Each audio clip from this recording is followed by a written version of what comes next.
ఎత్తుకు పై ఎత్తులు వేయడంలో ధీరుడు. తమ రాజ్యంలో ప్రజలకు కష్టాలు రాకుండా మహిళల క్షేమం కోరే మహానుభావుడు. సతీ సహగమనాన్ని కూకటి వేళ్లతో పెకిలించి ఆడవాళ్ల చేత అన్నయ్య అనిపించుకున్నాడు.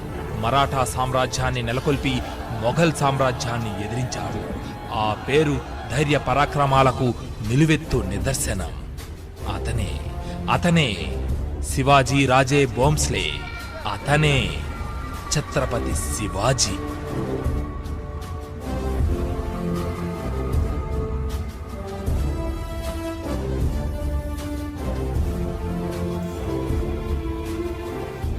ఛత్రపతి శివాజీ క్రీస్తు శకం 1630 ఫిబ్రవరి 19 వైశాఖ మాసం శుక్లపక్ష తదియా నాడు పూణే జిల్లాలోని జునే పట్టణంలో శివనేని కోటనందు జన్మించాడు. తల్లి పేరు జిజియాబాయి, తండ్రి పేరు షాహాజీ.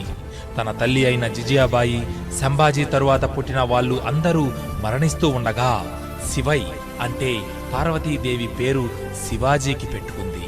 సంభాజీ, శివాజీ అన్నాదమ్ములు. శివాజీ వ్యక్తిత్వం ప్రముఖంగా నలుగురు గురువుల సాంగత్యంలో సాగింది. వీరందరి శిక్షణలో అత్యంత పరాక్రమవంతుడు, ధైర్యవంతుడు, మేధావి అయ్యాడు శివాజీ. మొదటి గురువు తల్లి జిజియాబాయి. బాల్యంలో ఆమె చెప్పిన కథలు శివాజీని పరాక్రమవంతుడిగా తీర్చిదిద్దాయి. రెండవ గురువు దాదాజీ కొండదేవ్. ఈయన దగ్గర రాజకీయం, యుద్ధతంత్రం నేర్చుకున్నాడు. మూడవ గురువు తుకారాం. ఈయన దగ్గర సామాజిక సామరస్యతను నేర్చుకున్నాడు శివాజీ. ఇక నాల్గవ గురువు సమర్థ రామదాసు.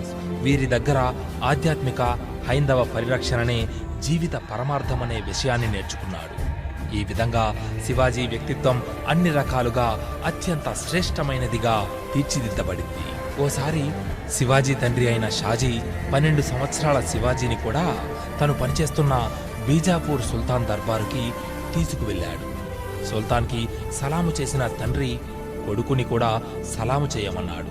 అయితే పరాయి రాజు ముందు వంగి సలాము చెయ్యను అన్నాడు శివాజీ. తండ్రి శివాజీ ధైర్యాన్ని మనసులోనే అభినందించాడు. బాల్యం నుండి అంతటి దేశభక్తి, జాతీయ అభిమానం కలిగిన వాడిగా శివాజీని తీర్చిదిద్దింది ఆయన తల్లి జిజియాబాయి. 1645వ సంవత్సరంలో శివాజీకి 16 సంవత్సరాల వయసు. ఆ వయసులోనే కత్తిపట్టి 1000 మంది సైనికులతో పోరాడి బీజాపూర్ సుల్తాన్ ఆధీనంలో ఉన్న తోర్నకోటపై దాడి చేసి స్వాధీనం చేసుకున్నాడు. 1647వ సంవత్సరంలో కుందన్ రాజ్గఢ్ కోట మరియు పూణే దక్షిణ ప్రాంతంపై పట్టు సాధించాడు. 1654లో పశ్చిమ కొంకన్ తీరాన్ని గెలిచాడు. ఓటమి తప్పదు అన్న ఆలోచన వస్తే యుద్ధం నుండి తప్పుకోవాలి.